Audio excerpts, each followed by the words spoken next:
Hello friends, आप सभी का स्वागत है ईआरए फिजिक्स क्लासेस में। आज हम लोग एक नए टॉपिक की बात करेंगे। आज हम लोग पढ़ने वाले हैं गतिक विद्युत वाहक बल। विद्युत वाहक बल के बारे में ऑलरेडी हम लोग पढ़ चुके हैं। अब हम लोग बात करेंगे गतिक विद्युत वाहक बल। गतिक विद्युत वाहक बल को इंग्लिश में बोलते हैं motional EMF. Motional EMF, electromotive force. Motional electromotive force, जिसको हम लोग गतिक विद्युत वाहक बल बोलते हैं। तो आज हम लोग इस वीडियो में इसके बारे में डिटेल ये जानेंगे कि गतिक विद्युत वाहक बल किसे कहते हैं और इसका थ्योरी कैसे हम लोग निकाल सकते हैं। तो ध्यान से इस वीडियो को पूरा जरूर देखिए आप लोग। तो बात करते हैं गतिक विद्युत वाहक बल किसे कहेंगे। तो इसकी परिभाषा की बात करें तो किसी भी समरूप चुंबकीय क्षेत्र में, ध्यान से समझिएगा, किसी भी समरूप चुंबकीय क्षेत्र में यदि हम किसी बंद लूप को रखते हैं और उस बंद लूप को गति करा करके उसके क्षेत्रफल में हम वृद्धि या कमी करते हैं, तो उस क्षेत्रफल में वृद्धि या कमी के कारण जो प्रेरित विद्युत वाहक बल उत्पन्न होता है, उस प्रेरित विद्युत वाहक बल को ही हम गतिक विद्युत वाहक बल कह देते हैं। क्या कहते हैं? गतिक विद्युत वाहक बल कहते हैं। तो फिर से एक बार ध्यान से समझिएगा, किसी भी समरूप चुंबकीय क्षेत्र में, किसी भी समरूप चुंबकीय क्षेत्र में यदि हम किसी बंद लूप को रखते हैं और उस बंद लूप के क्षेत्रफल में गति के कारण कमी या वृद्धि होती है, तो उसके द्वारा जो उत्पन्न प्रेरित विद्युत वाहक बल होता है, उस प्रेरित विद्युत वाहक बल को ही हम गतिक विद्युत वाहक बल कहते हैं। यहाँ नाम में ही लिखा है गतिक विद्युत वाहक बल, यानी कि किसी गति के कारण जो विद्युत वाहक बल उत्पन्न होता है उसी को क्या कहेंगे? गतिक विद्युत वाहक बल। तो ये गति कहां पर होगा? तो समरूप चुंबकीय क्षेत्र में होगा। कहां पे होगा? समरूप चुंबकीय क्षेत्र में गति होगा तो गतिक विद्युत वाहक बल होगा। तो किसका गति होगा? किसी भी बंद लूप को, किसी भी बंद लूप के क्षेत्रफल में समरूप चुंबकीय क्षेत्र में अगर गति कराते हैं तो उस गति कराने के द्वारा जो प्रेरित विद्युत वाहक बल उत्पन्न होता है, उस प्रेरित विद्युत वाहक बल को हम क्या कहेंगे? गतिक विद्युत वाहक बल। क्या कहेंगे? गतिक विद्युत वाहक बल। तो बात तो समझ में आया होगा। ध्यान से समझिएगा, किसी भी समरूप चुंबकीय क्षेत्र में से किसी बंद परिपथ अथवा उसके किसी भाग द्वारा, किसी बंद परिपथ अथवा उसके किसी भाग द्वारा क्षेत्रफल में परिवर्तन के द्वारा उत्पन्न विद्युत प्रेरित विद्युत वाहक बल को हम गतिक विद्युत वाहक बल कहते हैं। क्या कहेंगे? किसी भी समरूप चुंबकीय क्षेत्र में किसी बंद परिपथ अथवा उसके क्षेत्रफल के द्वारा गति के कारण उत्पन्न प्रेरित विद्युत वाहक बल को हम गति के विद्युत वाहक बल कहते हैं। बात तो समझ में आ गया होगा।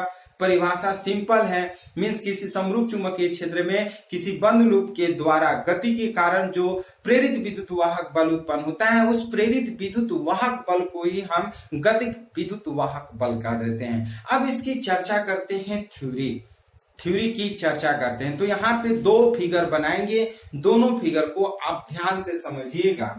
ये मान लेते हैं जो है ये समरूप चुंबकीय क्षेत्र में हमारा कोई बंद लूप है। इस बंद लूप का नाम हम ए, बी, सी और डी दे दिए। क्या दे दिए? ए, बी, सी और डी। तो ये बंद चुंबकीय क्षेत्र है। ध्यान से समझिए, ये शो कर रहा है बंद चुंबकीय क्षेत्र। क्या शो कर रहा है? बंद चुंबकीय क्षेत्र। ये बंद चुंबकीय क्षेत्र एक समान चुंबकीय क्षेत्र को शो कर रहा है। इस एक समान चुंबकीय क्षेत्र में हमारा क्या है? ये एक समान चुंबकीय क्षेत्र में ए, बी, सी, डी एक बंद लूप है, जिसकी प्रत्येक सिरे की लंबाई जो है स्मॉल एल है। क्या है? Small L. ध्यान से समझिए, जिसके प्रत्येक सिरे की लंबाई यानी कि इसकी लंबाई चौड़ाई सब बराबर है। जब सब बराबर होता है तो बताइए वो क्या होता है? क्या होता है? जब लंबाई चौड़ाई सब बराबर हो तो क्या हो जाएगा? तो कहेंगे ये एक वर्ग के रूप में होगा। क्या हो जाएगा? एक वर्ग के रूप में हो जाएगा। तो एक समरूप चुंबकीय क्षेत्र में एक आयताकार लूप ABCD को रखे हैं, जिसकी प्रत्येक भुजा की लंबाई जो है वो स्मॉल l है। तो इस फिगर के बारे में हम यहां पर लिखते हैं। तो लिखें क्या है? किसी B वेक्टर चुंबकीय क्षेत्र में रखे बंद परिपथ ABCD पर विचार करते हैं। ये आप देख सकते हैं समरूप चुंबकीय क्षेत्र है, जिसमें हम एक ABCD जो है एक बंद लूप रखे हैं। इस बंद लूप पर हम क्या करेंगे? विचार करेंगे। तो इस बंद लूप का माना चुंबकीय क्षेत्र परिपथ के तल के लंबवत है। ये जो चुंबकीय क्षेत्र है ये ABCD के तल के क्या है? लंबवत है। और इसकी दिशा जो है नीचे है। कहाँ की है? ये इसकी दिशा नीचे की ओर है। तो बंद परिपथ में प्रत्येक भुजा की लंबाई हम मान लिए हैं स्मॉल l। क्या मान लिए हैं? Small l। तो अतः बंद परिपथ से संबंध चुंबकीय फ्लक्स, अगर संबंध चुंबकीय flux phi is equal to क्या जानते हैं? कमेंट बॉक्स में बताइए। चुंबकीय फ्लक्स हम लोग पढ़े हैं। चुंबकीय फ्लक्स इज इक्वल टू क्या हम लोग पढ़े हैं? फाई इज इक्वल टू चुंबकीय क्षेत्र गुणे क्षेत्रफल। क्या पढ़े हैं? चुंबकीय क्षेत्र गुणे क्षेत्रफल। मतलब B गुणे क्या करेंगे? A। B गुणे A और B गुणे A जो है ABCD का क्षेत्रफल कितना होगा? बताइए।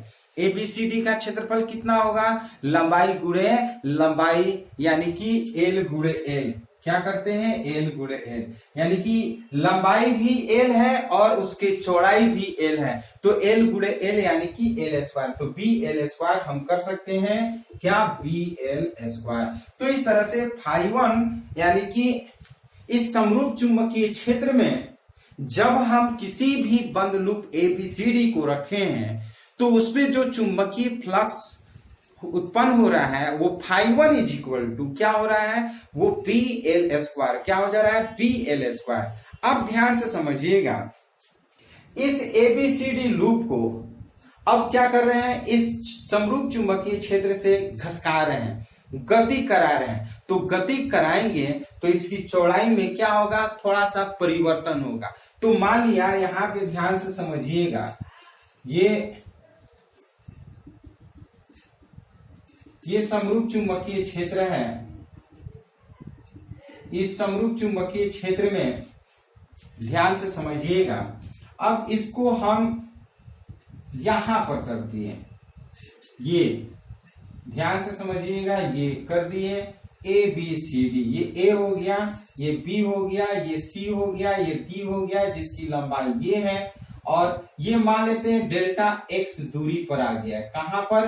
डेल्टा x दूरी जो है बाहर निकाल दिए। क्या कर दिए? अब ये समरूप चुंबकीय क्षेत्र में था, इसको घसका करके गति करके हम क्या कर दिए? इसको बाहर निकाल दिए। ये जो है समरूप चुंबकीय क्षेत्र को शो कर रहा है। क्या चीज शो कर रहा है? ये समरूप चुंबकीय क्षेत्र को शो कर रहा है। ये आप भी ध्यान से देख लीजिएगा फिगर में, तो किसी प्रकार का कोई प्रॉब्लम नहीं होना चाहिए।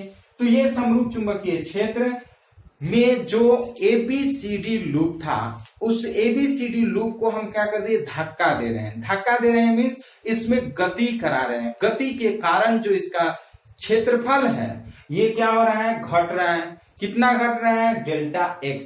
डेल्टा x जो है ये बाहर निकल जा रहा है। तो इसके द्वारा उत्पन्न चुंबकीय फ्लक्स φ2 का मान कितना होगा? φ2 का मान निकालने के लिए हमें मिटाना पड़ेगा। तो यहां पर आप समझ लीजिए, यहां पर लिखते क्या है? अब हम कल्पना करते हैं, अब हम कल्पना करते हैं, क्या करते हैं? कल्पना करते हैं कि परिपथ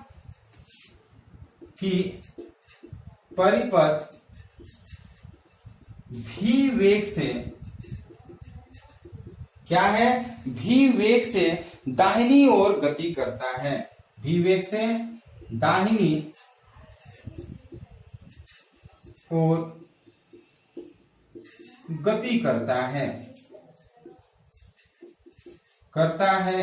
डेल्टा x दूरी पर। ध्यान से समझिएगा, ये जो ABCD लूप है ये दाहिनी तरफ, कहा दाहिनी तरफ गति करता है v वेग से। कितना वेग से? v वेग से। तो v वेग से गति करता है तो कितना दूरी विस्थापित हो रहा है? डेल्टा x दूरी विस्थापित हो रहा है। तो उस कंडीशन में हम क्या लिख सकते हैं? लिखेंगे हम यहां पर क्या है कि φ2 इज इक्वल टू, लिखेंगे बंद परिपथ में चुंबकीय फ्लक्स, अतः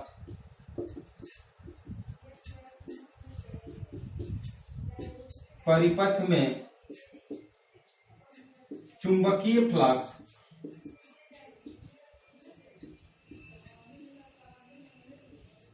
बंद परिपथ में चुंबकीय फ्लक्स, अब तो शायद नीचे नहीं लिख सकते हैं, इसलिए क्या करिए, इसको स्क्रीनशॉट ले लीजिए। स्क्रीनशॉट ले लीजिएगा तो मिटाएंगे, उसके बाद हम बंद परिपथ, अब यहां पर हम चुंबकीय फ्लक्स φ2 की बात करेंगे। क्या करेंगे? यहां पर हम चुंबकीय फ्लक्स φ2 की बात करेंगे। तो फिर से एक बार हम समझा दे रहे हैं मिटाने से पहले, उसके बाद आपको स्क्रीनशॉट लेने की बात करेंगे।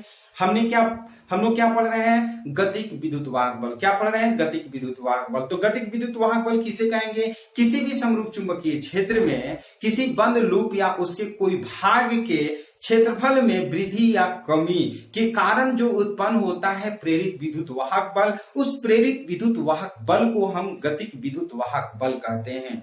ये हो गया गतिक विद्युत वाहक बल। मान लिया कि कोई समरूप चुंबकीय क्षेत्र में ABCD एक हमारा लूप है।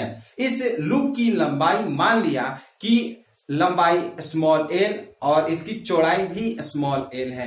ये जो ABCD लूप है समरूप चुंबकीय क्षेत्र में लंबवत है, जिसकी दिशा नीचे की ओर है। तो इस समरूप चुंबकीय क्षेत्र के द्वारा उत्पन्न चुंबकीय फ्लक्स φ1 जो होगा, φ1 B इंटू क्या होगा? A, यानी कि हम लोग पढ़े हैं चुंबकीय क्षेत्रफल इंटू चुंबकीय क्षेत्र इंटू क्षेत्रफल। तो A मतलब एरिया ऑफ दिस लूप।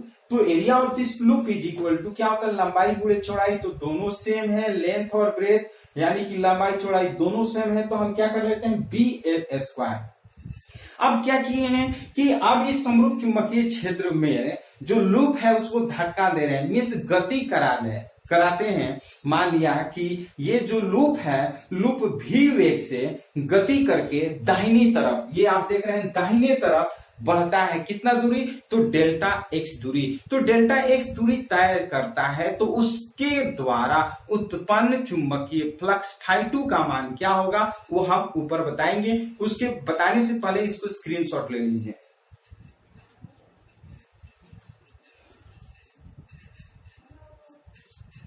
चलिए स्क्रीनशॉट ले चुके होंगे, अब इसको हम मिटाएंगे और आपको φ2 का मान बताएंगे।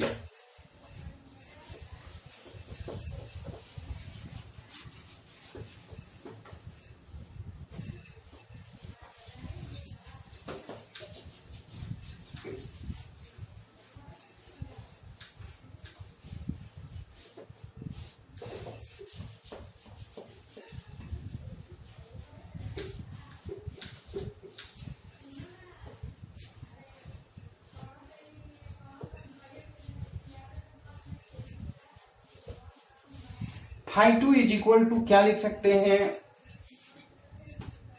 Is equal to B into, अब इसकी तो लंबाई हमारा L है और चौड़ाई कितना हो जाएगा? अब टोटल L में से डेल्टा x क्या कर लेते हैं? घटा लेते हैं। L में से क्या करते हैं? डेल्टा x घटा लेते हैं। तो इस तरह से हमारा हो जाएगा B, ये हमारा हो जाएगा L² और माइनस ये हमारा हो जाएगा BL डेल्टा x। तो इस तरह से ये हमारा φ2 का मान निकल गया। ये φ2 का मान निकल गया। अब हम क्या करते हैं? डेल्टा C डेल्टा t समय अंतराल में, डेल्टा t समय में परिपथ से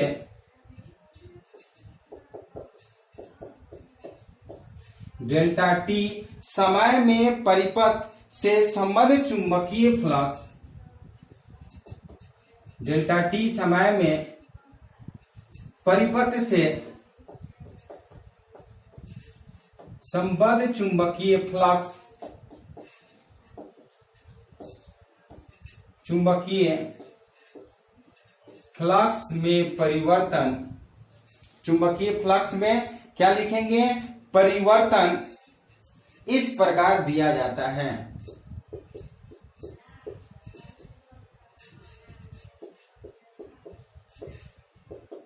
इस प्रकार दिया जाता है।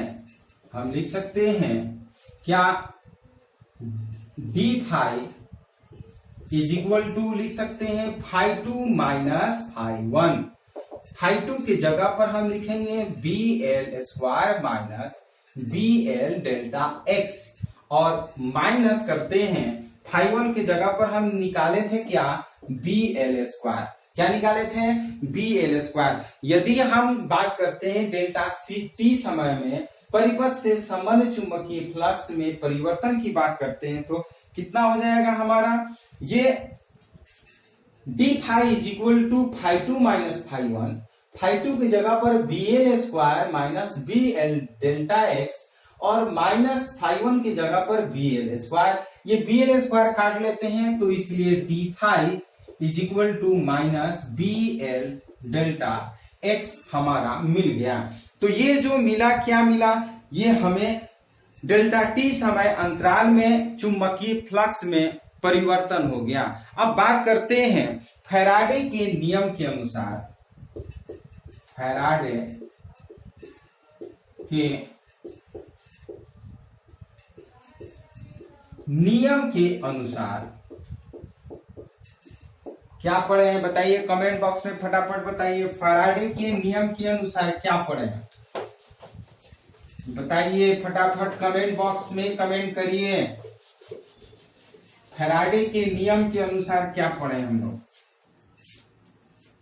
बंद परिपथ में प्रेरित विद्युत वाहक बल, बंद परिपथ में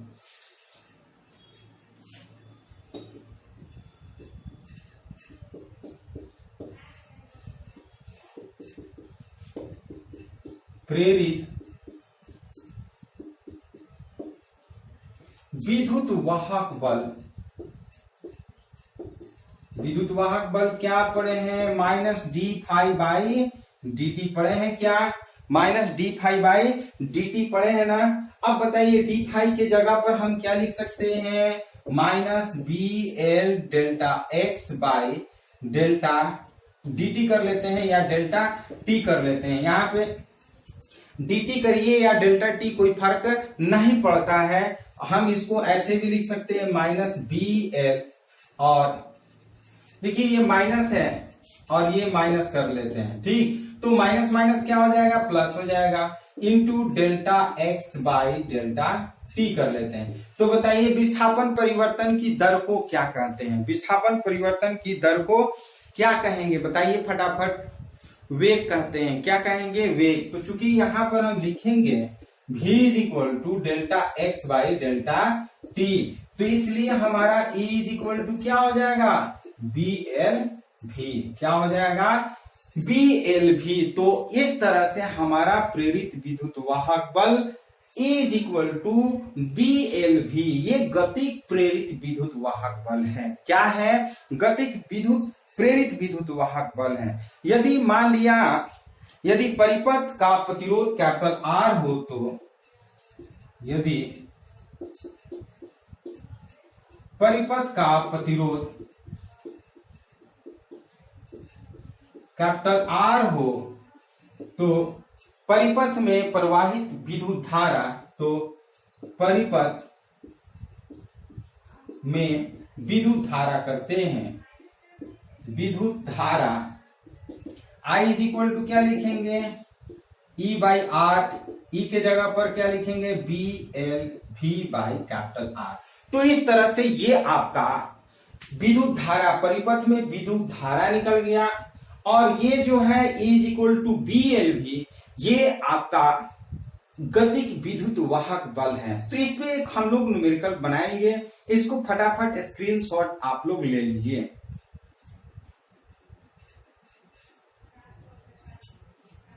चलिए स्क्रीनशॉट ले चुके होंगे, इसमें हमें नहीं लगता है कि कहीं भी प्रॉब्लम होगा, बहुत इजी कॉन्सेप्ट है, इसको फिर से दोबारा भी आप लोग जरूर देखिएगा। अब हम लोग बात करेंगे न्यूमेरिकल का।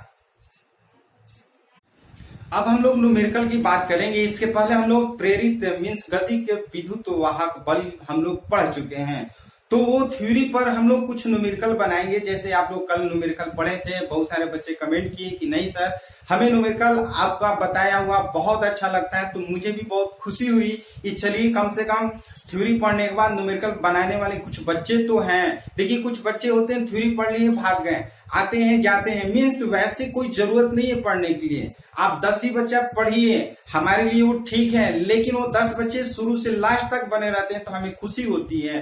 देखिए हमारा पढ़ाया हुआ कब सफलता मिलती है, जब हमारा बच्चा जो है थ्योरी के साथ साथ न्यूमेरिकल भी बनाते हैं। हमें कोशिश करना चाहिए कि थ्योरी पढ़ने के बाद न्यूमेरिकल बनाएं। जैसे आप लोग मैथ पढ़ते हैं तो मैथ का थ्योरी जो होता है, मैथ का जो सूत्र होता है, उसको पढ़ने के बाद यदि आप क्वेश्चन सॉल्व करते हैं तो वो आपके लिए बेटर हो जाता है। इसलिए कोशिश करिए आप कि जब भी थ्योरी पढ़िए तो न्यूमेरिकल जरूर सॉल्व करिए।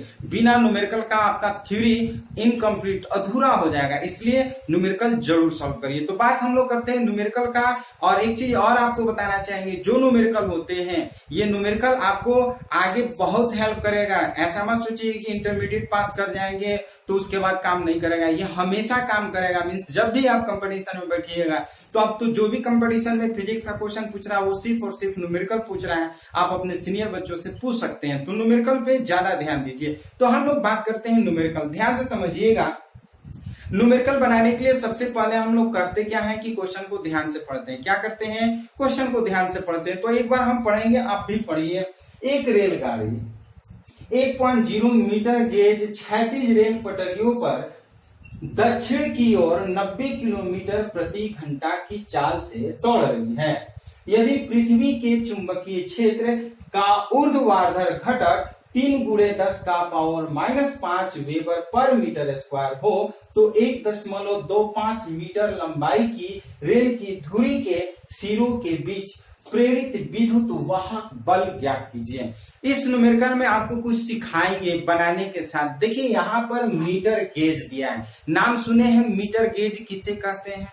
मीटर गेज आप लोगों को मालूम होना चाहिए, जो रेल की पटरियां होती है और उस दोनों रेल की पटरियों के बीच में जब 1 मीटर की दूरी होती है तो उसे हम मीटर गेज बोलते हैं। क्या बोलेंगे?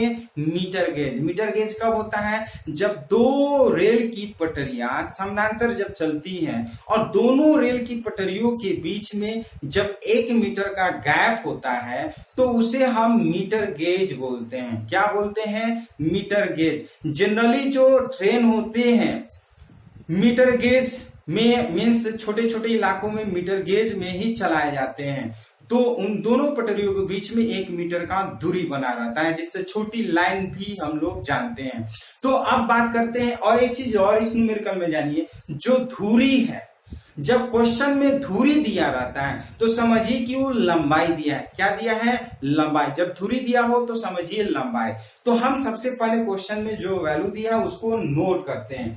देखिए भी दिया है 90 किलोमीटर प्रति घंटा। जब भी किलोमीटर प्रति घंटा में दिया रहता है तो उसको हम लोग हमेशा मीटर प्रति सेकंड में चेंज करना चाहिए। क्या करना चाहिए? मीटर प्रति सेकंड। तो आप बता सकते हैं कमेंट बॉक्स में कि 90 किलोमीटर प्रति घंटा को हम मीटर प्रति सेकंड में चेंज करेंगे तो कितना होगा? फटाफट जवाब दीजिए। कुछ लोग को जानकारी भी नहीं होगा कि किस तरह से करते हैं, तो आपको ध्यान से समझ लीजिए। 90 और 1 किलोमीटर में कितने मीटर होते हैं? 1 किलोमीटर में कितने मीटर होते हैं? तो 1000 होते हैं। क्या होते हैं? 1000। और 1 घंटे में कितने सेकंड होते हैं? 1 घंटे में कितने सेकंड होते हैं? 1 घंटे में कितने? 60 नहीं, कितना? 3600। क्या करेंगे? 3600। ये 2 जीरो कट गया, 5 दूना 10, 18 दूना 36, 18 5 90, 50 25 मीन्स 5, ये 25 मीटर पर सेकेंड। तो ये आपका जो वेग है ये 25 मीटर पर सेकेंड हो गया है। क्या हो गया? 25 मीटर पर सेकेंड। तो जो मीटर गेज पे जो ट्रेनें चल रही है कितने मीटर पर सेकेंड से स्पीड से? तो 25 मीटर पर सेकेंड। अब जो वैल्यू दिया है और क्या दिया है? ऊर्ध्वाधर घटक, यानी कि बीभी का वैल्यू दिया है 3 × 10⁻⁵ वेबर पर मीटर स्क्वायर। तो कह रहा है इतनी लंबाई की रेल की धुरी एल दिया है 1.25 मीटर। तो कह रहा है प्रेरित विद्युत वाहक बल ज्ञात कीजिए, means E is equal to 1। इतना तो आप लोगों को क्लियर हो गया कि क्या क्या दिया है और क्या बनाना है, इसमें तो कोई डाउट नहीं होना चाहिए। ये समझ में आ गया, जो दिया हमने लिख लिया फॉर्मूला। जैसे आप जानते हैं प्रेरित विद्युत वाहक मीन्स गतिक विद्युत वाहक बल का since E is equal to BLV, ये फॉर्मूला हम लोग अभी पढ़े हैं। गतिक विद्युत वाहक बल, चूंकि ट्रेन गति है इसलिए गतिक विद्युत वाहक बल यूज करेंगे BLV। B के जगह पर हम 3 × 10⁻⁵ और L के जगह पर 1.25 और इंटू V के जगह पर 25 कर लेते हैं। कैलकुलेशन तो आप लोग को नहीं आता होगा ना, आता है? चलिए ठीक, तो इसको कैलकुलेशन करके बताइए आंसर कितना आएगा। 9.375 आएगा। 9.375 इंटू 10⁻⁴ क्या होगा? वोल्ट। क्या होगा? वोल्ट। तो इस तरह से ये हमारा न्यूमेरिकल बन गया। इस न्यूमेरिकल में तो किसी को डाउट नहीं होना चाहिए। पहले क्या किए हैं, जो वैल्यू दिया है उसको नोट किए हैं। फिर कह रहा है कि प्रेरित विद्युत वाहक बल, तो यहाँ पे ट्रेन गति है इसलिए गतिक विद्युत वाहक बल का हम फॉर्मूला यूज करेंगे E is equal to BLV, और B के जगह पर ये, L के जगह पर ये और V के जगह पर तो इस तरह से हम लोग न्यूमेरिकल बना लेते हैं। न्यूमेरिकल में किसी को डाउट, चलिए और बनाए। ठीक, बहुत लोग मन में बोल रहा होगा नहीं छोड़ दी, इसको आप स्क्रीनशॉट ले लीजिए।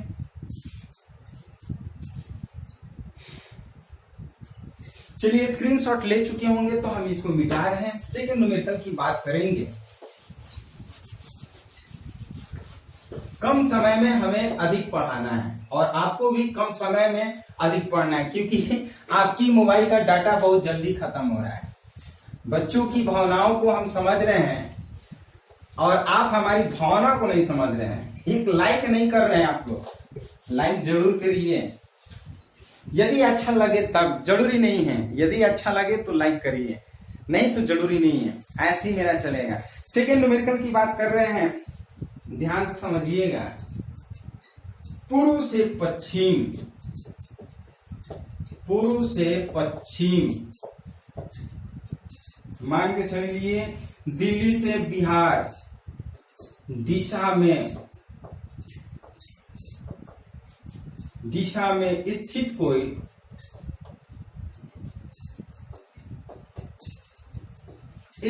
कोई 2 मीटर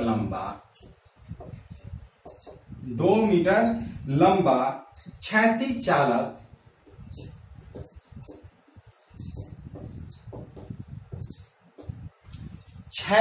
चालक तार 0.3 × 10⁻⁴ टेस्ला के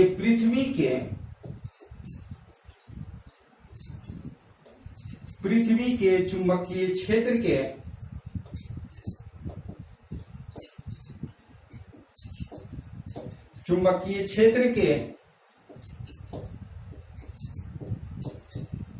क्षैतिज घटक, कौन सा घटक?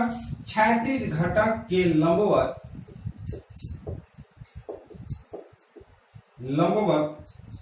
5 मीटर पर सेकेंड की चाल से गिर रहा है।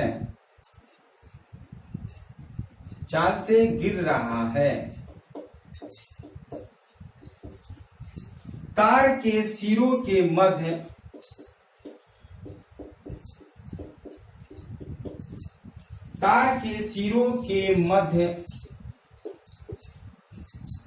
प्रेरित विद्युत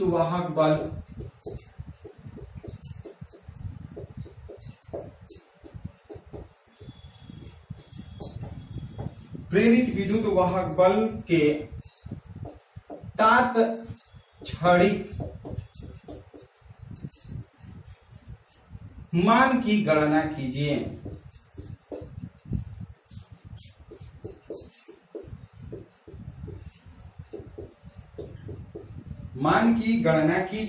ये एग्जाम में पूछा हुआ है, दोनों न्यूमेरिकल आप लोग देख लीजिएगा। ये क्वेश्चन लिख दिए हैं, इस न्यूमेरिकल को आप लोग ध्यान से एक बार पढ़िए, बनाने की कोशिश करिए कि क्या दिया हुआ है, कैसे बनेगा। तो ध्यान से आप समझिएगा, पूर्व से पश्चिम दिशा में स्थित कोई 2 मीटर लंबा क्षैतिज चालक तार 0.3 × 10⁻⁴ टेस्ला के पृथ्वी के चुंबकीय क्षेत्र के क्षैतिज घटक के लंबवत 5 मीटर पर सेकेंड की चाल से गिर रहा है, तो तार के सिरों के मध्य प्रेरित विद्युत वाहक बल तात्क्षणिक मान की गणना कीजिए। तात्क्षणिक दे चाहे सिंपल दे, इससे कोई मतलब नहीं है। सिंपल यहाँ पे आप समझिए, प्रेरित विद्युत वाहक बल यानी कि गिर रहा है तो गतिक है, गतिक विद्युत वाहक बल का हम फॉर्मूला यूज करेंगे। कहां से कितना लंबा दिया है, L बराबर 2 मीटर, क्षैतिज चालक तार में इतना, B बराबर 0.3 × 10⁻⁴ टेस्ला। चुंबकीय क्षेत्र के क्षैतिज घटक है, क्षैतिज घटक का मतलब BH कर लेते हैं, ओरिजेंटल मैग्नेटिक फील्ड, और भी दिया है आपका 5 मीटर पर सेकेंड। पूछ रहा है तात्क्षणिक मान यानी कि इक्वल टू व्हाट कर देते हैं, सिंपल जो वैल्यू दिया उसको नोट कर लेते हैं और उसको सॉल्व करते हैं। यहाँ पर ध्यान से समझिएगा, सिंस इज इक्वल टू क्या हम जानते हैं, BL और B के जगह पर 0.3 × 10⁻⁴, L के जगह पर ये L है 2 लिख लेते हैं और V के जगह पर हम 5 लिख लेते हैं। तो 5 × 10 और ये कटाते हैं 3 × 10⁻⁴, इसको हम कर लेते हैं वोल्ट। ये आपका आंसर हो जाएगा। या फिर इसको आप ऐसे भी लिख सकते हैं 0.3 मिली वोल्ट। क्या लिख सकते हैं, मिली वोल्ट लिख सकते हैं। ml जो है वो मिली वोल्ट है, याद रखिएगा। इसको हिंदी में लिख देते हैं, नहीं तो बहुत सारे बच्चे घबरा जाएंगे। Millivolt. तो ये न्यूमेरिकल बन गया। न्यूमेरिकल में किसी को डाउट है, एक बार फटाफट स्क्रीनशॉट ले लीजिए। एक और लास्ट न्यूमेरिकल बताने वाले हैं, जल्दी फटाफट ले लीजिए।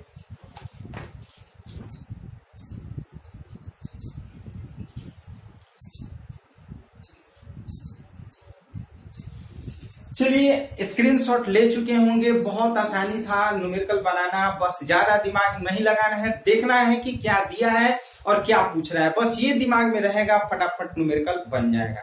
लंबा चौड़ा है, बहुत भुलाने वाले इसमें रहेंगे वर्ड, उससे भूलना नहीं है। आपको ध्यान देना है कि आपको टॉपर बनना है तो टॉपर बनना है, इधर उधर भटकना नहीं है। इसीलिए ध्यान देना है कि क्या क्या वैल्यू दिया है और क्या हमें निकालना है, इसी पर ध्यान देना है।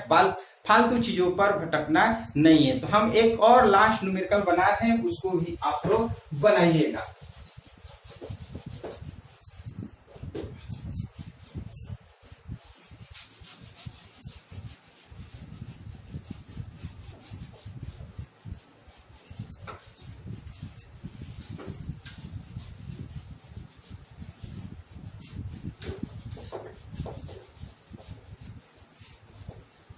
एक और लास्ट न्यूमेरिकल हम लोग बनाने जा रहे हैं। थर्ड न्यूमेरिकल 0.4 मीटर लंबाई का एक सीधा चालक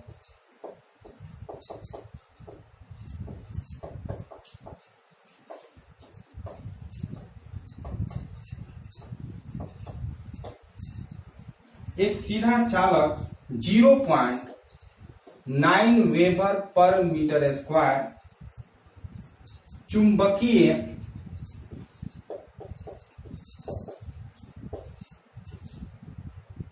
फ्लक्स घनत्व में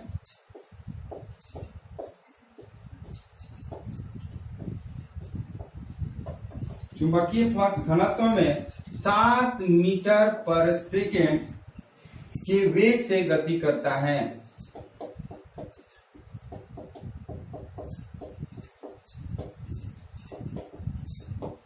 वेग से गति करता है।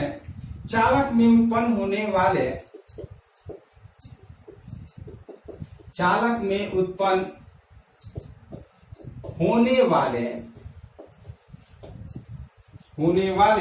प्रेरित विद्युत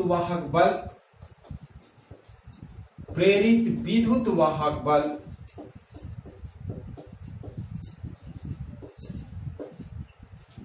बल का अधिकतम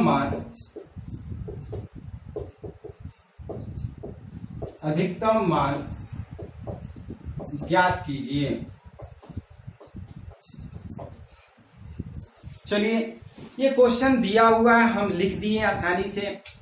आपको करना क्या है, इस क्वेश्चन को ध्यान से पढ़ना है और बनाना है। फटाफट पढ़िए और बनाइए।